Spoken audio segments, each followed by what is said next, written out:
Mwana shairwe torene kegane biro Tano igwa mogambo jwe moroja kemero Untu ere koto po kemero bore nkanya Wale oshi ya motano manataka tobu ikumya. Hello everyone, welcome to Tambua Meru Feature Stories, and just as we promised, we are going to gather all the information about Meru County, from health, from agriculture, tourism, anything to do with Meru County. And we are here to demystify the health sector in Meru County, but particularly we are dealing with, today we are specifically dealing with lifestyle diseases, which is a global problem at hand and in the current century. And basically, I would also like to mention a few things about the Meru County Health Department, where it is notably known that we have like 601 health facilities, where we have the faith-based hospitals, which include are not limited to hospitals like maybe Consolata. We have the St. Teresa Kirua Hospital, and we also have the Ministry of Health hospitals, which include but not limited to the dispensaries, the Meru level 5 or the Meru General. We also have the private owned facilities. These facilities are roughly around 56% of the health facilities in Meru County. They include hospitals like the Mitungu Hospital. We have hospitals like the Medwells. We have Karen Hospital, and so on and so forth. And we have like 1.2% of hospitals that are run by charity organizations, which are NGO. And today we have Daktari Kiambi, Mitungu Hospital, and we are here to discuss a few things. So kindly, Dr. Kiambi, welcome and introduce yourself. Thank you very much. Thank you very much, listeners and viewers. My name is Kiambi, as you've heard, Elias Kiambi. I am the founder of Mitungu Hospital, and currently I stand as the current CEO. Mitungu Hospital was founded on foundations of need, because the needs, health needs, keep evolving with the society. We have grown in leaps. We now boast of a good operating theatre. We have about 70 beds. We have the colonoscopy and endoscopy, that is OGD, to check stomach cancers and colon cancers. We have the physiotherapy. We have the dental unit. We have a level 4 class E laboratory, and we have a good health records system, and we have a good radiology system where we take x-rays, where we take scans, and we have a vibrant inpatient and maternity. And I think I am proud with what we have been able to achieve so far, and we are still going on achieving further and deeper, because as I mentioned earlier, health is never static. It is progressive, and it will keep acquiring and innovating new techniques, new expansions, as the need would be.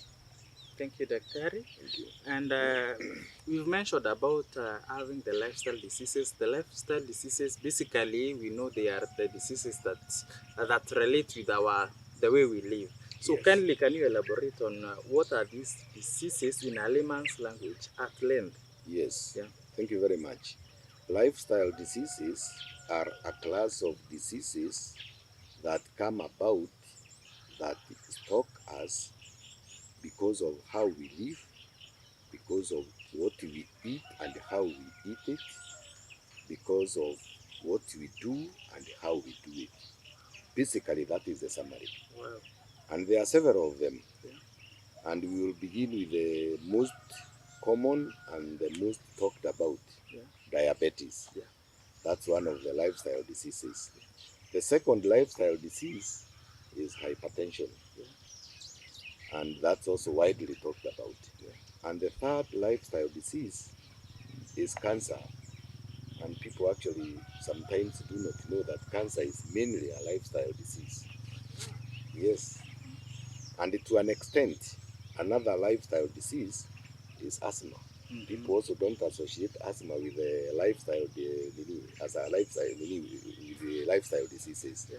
But partly asthma is also a lifestyle disease as much as it is part of other factors, because it's not just lifestyle. We have other factors that come to play. Yeah. And to name just but a few, we can dwell on that for now, because those are wide topics of reference. Sure. So basically, unlike us, we can work with the different types of lifestyle diseases, and notably, you give the predisposing factors. Yes. For example, if we were to ask, if we were to deal with, let's say, the most common, Yes. which is, you've mentioned type 2 diabetes, I guess. Yes. So can you basically give us the information about this type 2 diabetes in relation to how we live? Thank you. Diabetes is basically a metabolic disorder. It's a metabolic disease. And it will come about because of what we eat, volumes that we eat, and how we eat it. These days, as you know, we are shifting gradually but steadily from rural to urban settlements. Sure. Either physically or practically. We may not physically be in the urban, Sure. but practically we are in the urban by how we behave, what we eat, and how we eat it. True. We insist of us eating our farm produce whole as it is. If it is maize, we eat it whole as it is. If it is a bean, whole as it is.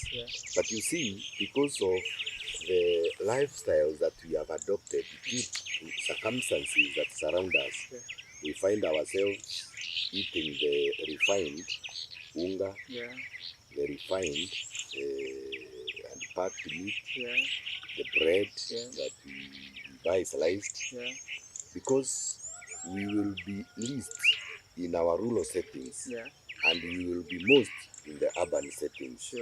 Tutatokea tutafuta pesa. Definitely. Sasa lunch ikifika kule tutakula kile kiko kule. Tutakula mandazi, tutakula mikate imepakwa siagi, tutakula chapati, because that is what will be available there for us to eat. Sure. So you find that it's not just because we do not live in the rural settings. It is just that circumstances have also invited that we live the urban way. So eating is one. Then two, Dr. Before you leave the eating bit, yes, you see, I think there is this funny notion. Yes. You get that people are now maybe looking at it like maybe ukikula githeri for breakfast. Yes. You look like backwardness, primitivity. Yes. And now they think maybe bread Yes. is now the way of living. And now you see, like in the current wave, Yes. there is the issue of the bread price has gone high, and Yes. people are complaining. So Yes. how would you address maybe this in particular to this lifestyle thing? Yeah, thank you very much. It is now that people are beginning to realize. Initially, you would see somebody coming with an egg from home, coming to sell in the urban area, and buying bread. Yes. That has been a very common sight with most of us as we grew up and as we have grown up. Now, it's now that we are beginning to actually falsify the teaching and the understanding and the knowledge and the practice that what we have from our own settings and farms is the best. You know, the problem is simple. We associated the white man with the goodness in whatever he did. Now, because we never saw him farm, we thought that farming is for the poor and the weak. Because we never saw him pound mtama, mahindi, we thought that whoever does it is poor and weak. So we thought that whatever he did was always eloquent and good and improved and of value.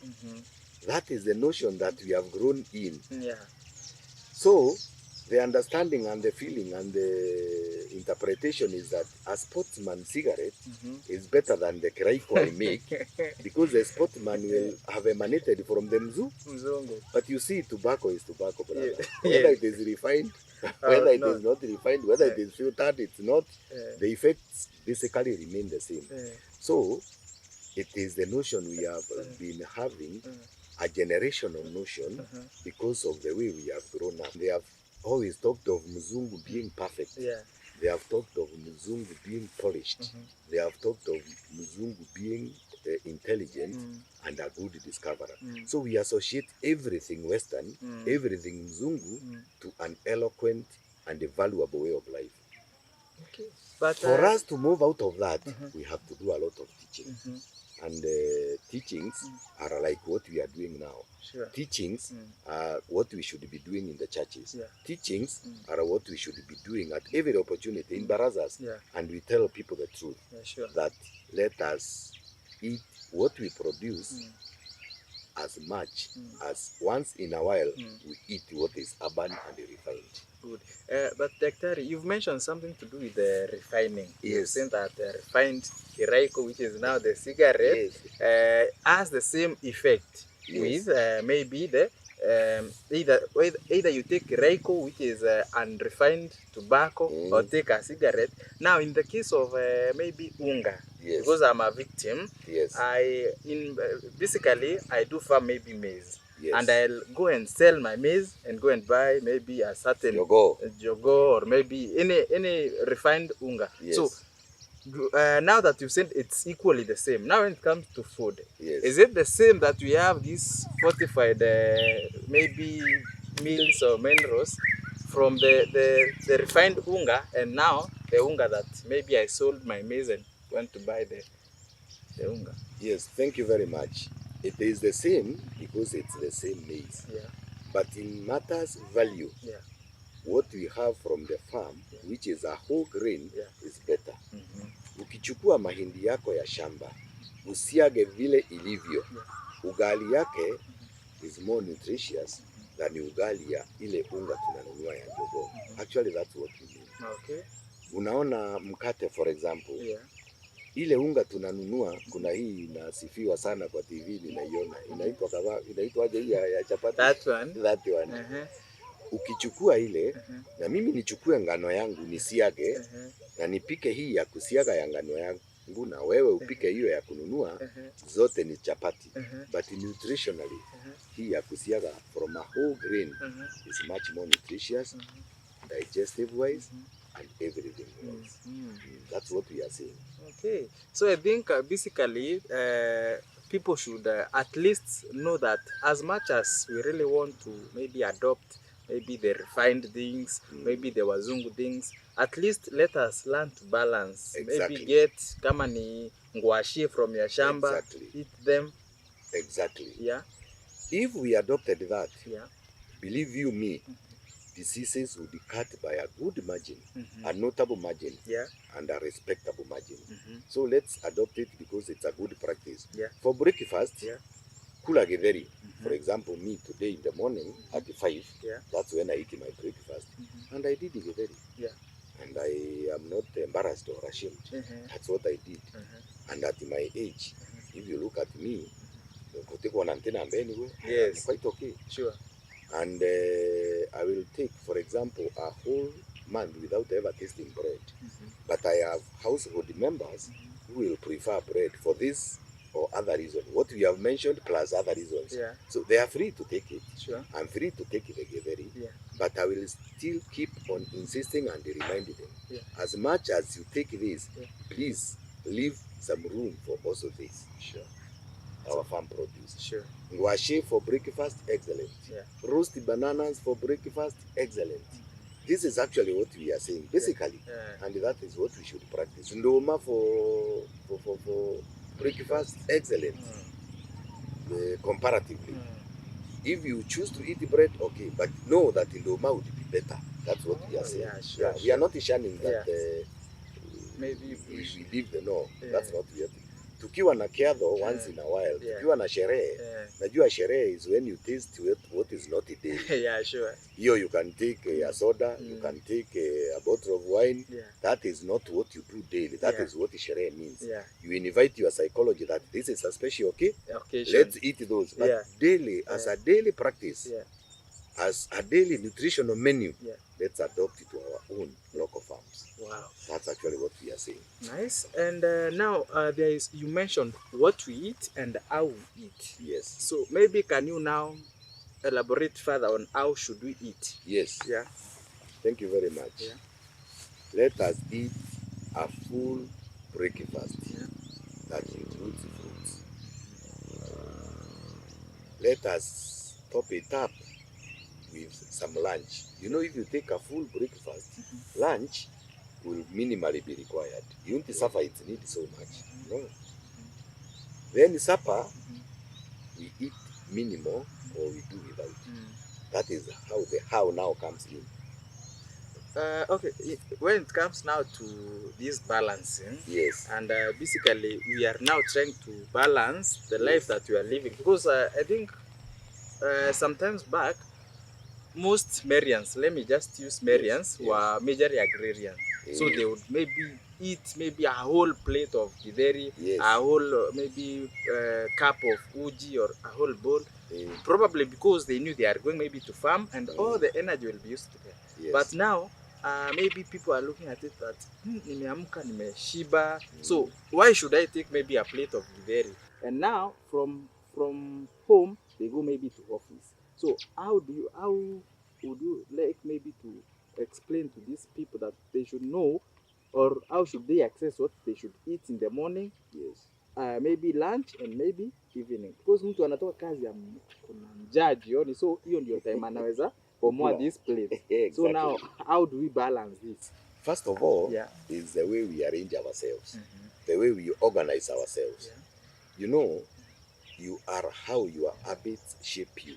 Okay.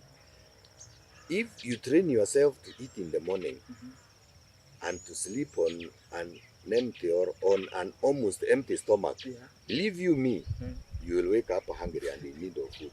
The problem why we wake up satisfied and feeling full is because we ate a plateful or two platefuls. Then we went to sleep.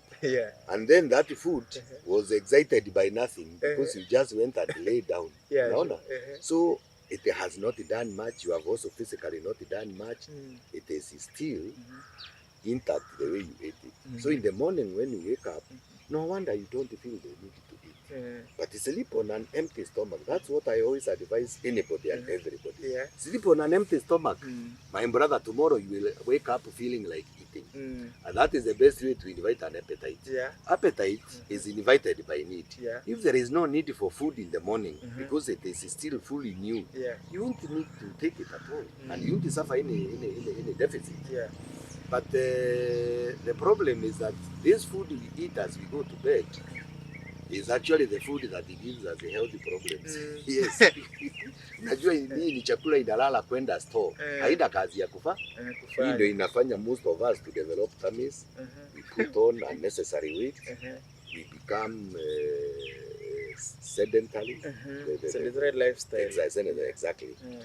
That is the lifestyle we want to adopt against so that we change. And let me tell you something.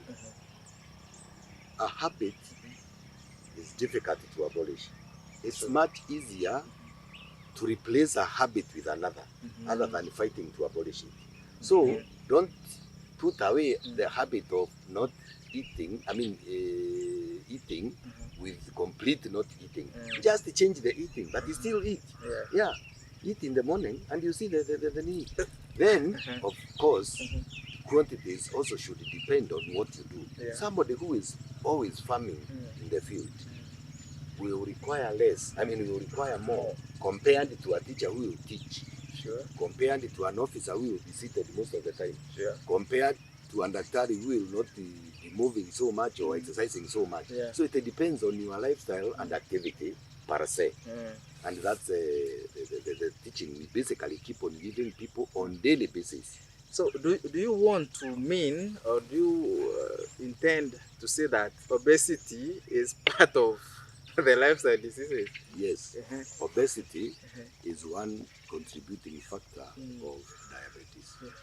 What? Yes, it's one contributing factor to developing diabetes. Yes, that's a documented and traditionally known to be a fact. And obesity is mainly due to eating. Wacha ile porojo ya watu kusema mimi sikuli sijui yangu. Hakuna mwili ambao utanenepa kama haukuli. Eat right, exercise right, proportionate right, and your shape in size will take what you wish. Yes. Okay. You are what you eat, brother. You are what you eat. So that's the fact. Whatever you feed the system, exactly, that is what you receive. Exactly. That's what you receive. Okay. So I think, Dr. Maybe you can mention other risk factors. Yeah, exactly. Now, the eating and food was one. Two, need drugs. Our people are very much known to be taking drugs which are very unnecessary. Ukienda kwa chemist, ukiketi pale, ukiwa na gazeti unasoma, you see wonders. Stay there for 4 hours. Mtu anakuja tu ananunua dawa. Mtu anakuja tu ananunua dawa.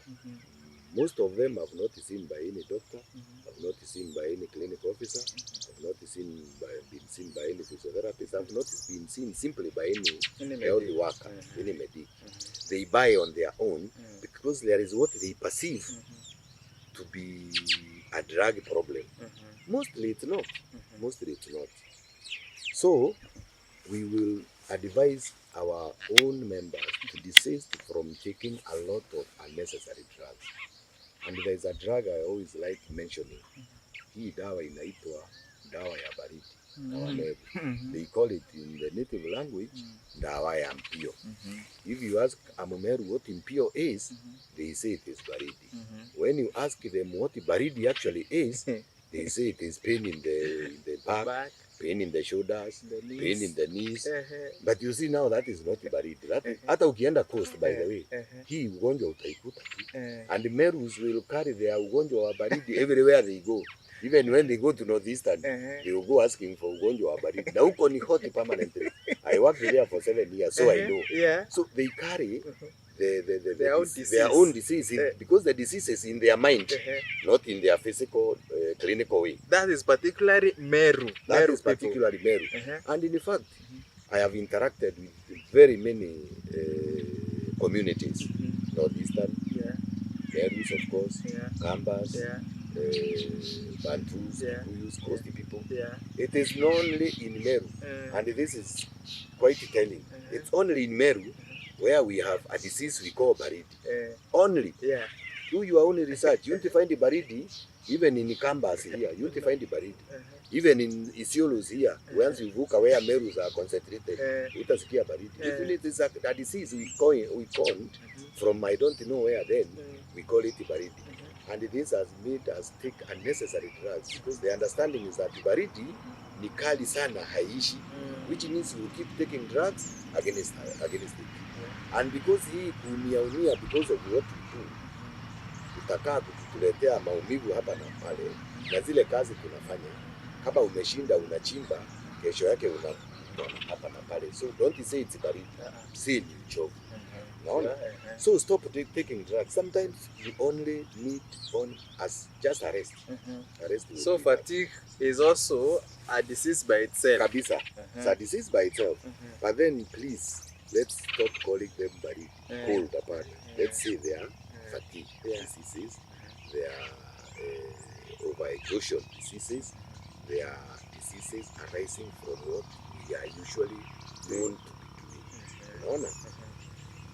Kama mtu ameshinda anasimama kwa duka, na huyu mtu awe for example ni mzito, na mifupa yake na jointi zake zinabebeshwa uzito kuliko vile zinastahili, jioni anaumwa na magoti. Hiyo sio baridi, hiyo ni uchovu na uzito. So kako uzito, kako uchovu, leave drugs. And if you have to take drugs, please let them be authenticated by a medic, somebody who is known to carry knowledge on what you deserve to take. Sometimes we just need a massage. We just need a bit of physiotherapy. We just need plain rest. And tomorrow we are okay. So let's avoid a lot of drugs. So drugs are another contributing factor. I have an experience and I never like it. I know 2 people who have gotten diabetes as a disease because of getting so much of drugs that we call steroids.